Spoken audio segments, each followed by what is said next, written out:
ॐ नमो भगवते वासुदेवाय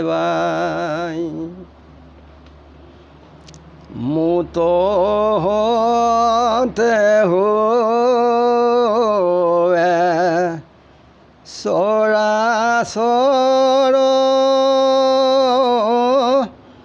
मुते পবতে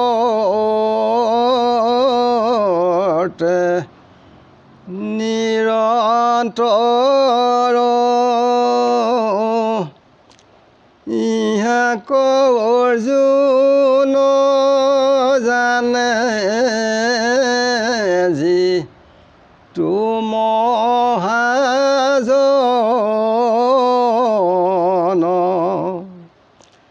পৰম বিবেকী সিটো জন মোৰ ভাবে যুক্ত হোয়া মন মুকে মাত্ৰ ভজে শ্ৰৱণ কৰি কীৰ্তন। ধ্ৰুৱৰ বানপ্ৰস্থ আৰু ধ্ৰুৱলোক প্ৰাপ্তি চতুৰ্থ ভাগ পদ তৃতীয় খণ্ড। ৰামতে বুলন্ত শুনা কুৰুবীৰ বৰ পৰম অদ্ভুত কীৰ্তি কহিল ধ্ৰুৱৰ শিশুলীলাবেৰী মাতৃগৃহ পৰি হৰি বিষ্ণুৰ পৰম পদ পাইলা যে নকৰি ইহব সকলে কথা কহিলোঁ তোমাত্ৰ যাৰ সম পুণ্য কথা নাই সংসাৰত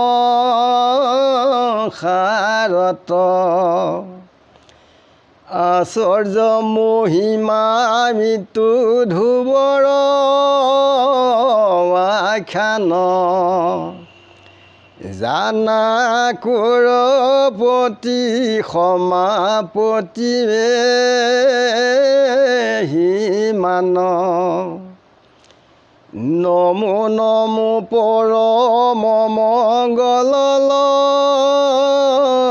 লক্ষীপতি অজ্ঞানীৰ জ্ঞান দাতাই অগতিৰ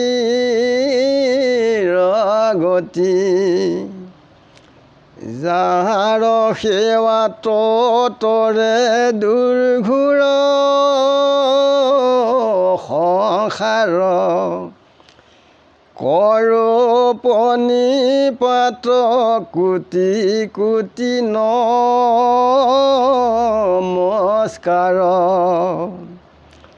ক্ষমিও কমোৰ অপৰাধনী অন্তৰ নজানিব নাইলো ইটো চৰিত্ৰ তোমাৰ তুমি জগতৰে জীৱ ঈশ্বৰ নিয়ন্তা তুমি চৰাচৰ অন্তৰ্যামী পৰমাত্মা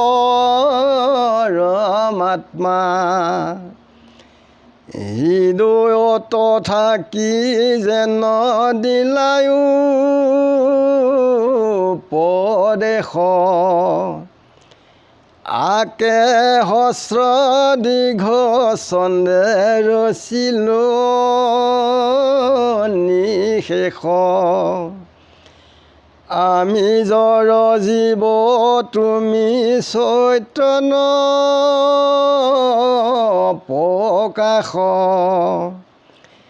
যেন জড় লোহা ভমে চম্বুক পাশ মহন্ত সবক কৰ জোৰে বোলো বাক অজ্ঞ হে নজানি কৃপা কৰি আমাক নকৰিবা নিন্দা দেখি পদত দূষণ বিশেষত মহন্তৰ ক্ষমাসে ভূষণ পৰম মংগল বিতু কৃষ্ণৰ কীৰ্তন কোন লাভ আছে দুখ গুণ বিচাৰত দুৰ্জনে সেমি হাত দৰসে গুণ দুখ মহাজনে পাৱে বাত পৰম সন্তোষ কবিৰত্ন সুত বিষ্ণু ভাৰতী বদতি আপুনি হে কৰে নৰে আপোনাৰ গতি আপোনাক আপুনি হে নেই অধোগতি জানিবে কচিতে কৰা হৰিত্ৰ ভকতি যোগ ধৰ্ম বিচাৰি জানিবাত সাৰ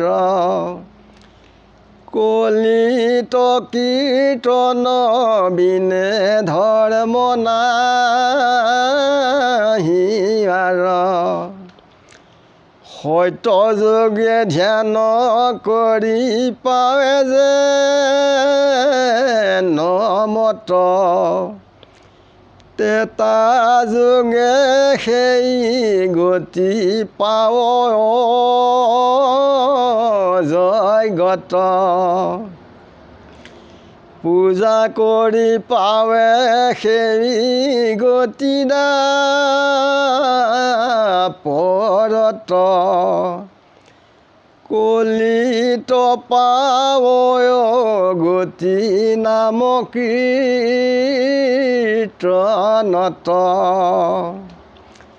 সকলো শাস্ত্ৰৰ ভিতু বচন প্ৰশস্ত্ৰ জানিয়া বিশ্বাস কৰা হৰি কীৰ্তনত শুনিও কনৰ লোক ইটো কৃষ্ণ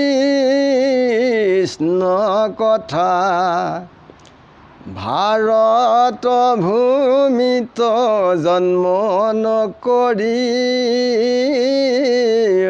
বিঠা হে নয়ন নিশ্চয় মনে সাৱধান কৰি অনুক্ষণে ডাকি সবে বোলা হৰি হৰি ৰাম কৃষ্ণ শংকৰ গুৰু হৰি ৰাম ৰাম।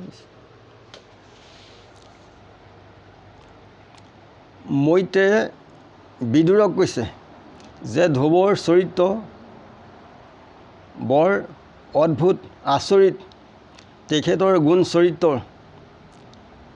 ইয়ে শুনিলে সকলো জীৱৰ উদ্ধাৰ হয়।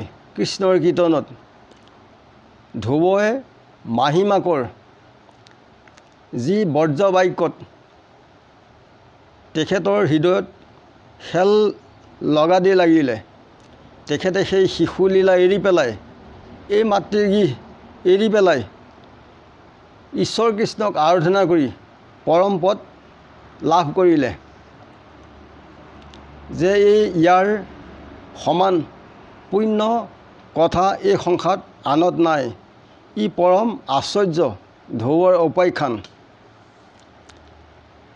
নম নম পৰম মংগল লক্ষীপতি কৃষ্ণৰ কথা কৈছে, যে অজ্ঞানীক জ্ঞান দিয়ে, তেখেত হৈছে অগতিৰ গতি।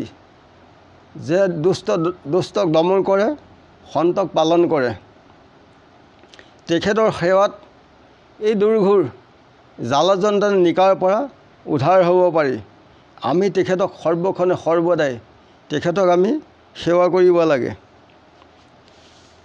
যে ঈশ্বৰ কৃষ্ণৰ পৰম মংগল, কৃষ্ণৰ নাম গুণ আমি সদায় সৰ্বক্ষণে স্মৰণ কৰিব লাগে। ইয়াত মহা লাভ আছে। অজ্ঞানীয়ে ইয়াত দোষগুণ বিচাৰ কৰিব, দুৰ্জনে, কিন্তু সাধুসকলে ইয়াত পৰম সন্তোষ লাভ কৰে। যে আমাৰ মনুষ্য লোকে যে নিজেই নিজৰ ঈশ্বৰ কৃষ্ণৰ নাম লৈ গতি সাধন কৰিব পাৰে এই কলিত, আৰু আপুনি নিজেই এই সংসাৰৰ পৰা অধোগতি নিব পাৰে। অধৰ্ম পথত চলিলে অধোগতি যাব লাগে। কিন্তু ধৰ্মেশু সূক্ষ্ম গতি, অধৰ্মেশু অধোগতি। যে জানি পেলাই একান্ত মনেৰে ঈশ্বৰ কৃষ্ণ আমি সৰ্বক্ষণে তেখেতক আমি ধ্যান ধাৰে স্মৰণ কৰিব লাগে। যোগৰ ধৰ্মৰ আচৰণ কৰি, যে কলিত কৃষ্ণৰ কীৰ্তনৰ বাহিৰে আন পদ্ধতিৰে বৰ্তমান গতি লাভ কৰিব নোৱাৰে জীৱই। সত্য যুগত ধ্যান কৰিব লাগে, ধ্যান কৰি গতি পায়। তেতা যুগত যজ্ঞ কৰে। এয়া ডাঙৰ ডাঙৰ মহাৰজা বা তেনেকুৱা লোকেহে যজ্ঞ কৰে, মহাজনসকলে, আৰু পূজা দাপত কৰি গতি লাভ কৰে। কলিত কেৱল ঈশ্বৰ কৃষ্ণৰ নাম গুণতে তেখেত সন্তোষ হয়। যে সকলো শাস্ত্ৰৰ এয়া হৈছে তত্ত্ব। সেইকাৰণে জানি ঈশ্বৰক বিশ্বাস কৰি তেখেতৰ নাম গুণ স্মৰণ কৰিলেই সকলোৰ সুগম পথ হয়। যে ভাৰত ভূমিত আমি জন্ম লৈ মিছাই আয়ুস খেদি একো লাভ নাই, যদি ঈশ্বৰ কৃষ্ণক আমি সেৱা ভক্তি নকৰোঁ। ভাৰত ৰত্নৰ দ্বীপ, মনুষ্য শৰীৰ নৌকা, ৰাম নাম মহাৰত্ন সাৰ।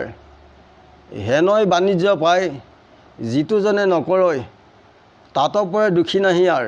এই সংসাৰত জন্ম লৈ যদি আমি ঈশ্বৰ কৃষ্ণৰ নাম গুণ নলওঁ, যে আমি 84 লক্ষ কোটি জিনিত অসৎ কৰ্ম অধৰ্ম কৰিলে ইয়াত ট্ৰেন্সফাৰ কৰি থাকিব। মানুহ জন্ম এটা চাকৰি, ইয়াৰ পৰা ট্ৰেন্সফাৰ কৰি নি বেয়া কৰ্ম হ'লে সেই তাত ঘূৰাই ফুৰাব।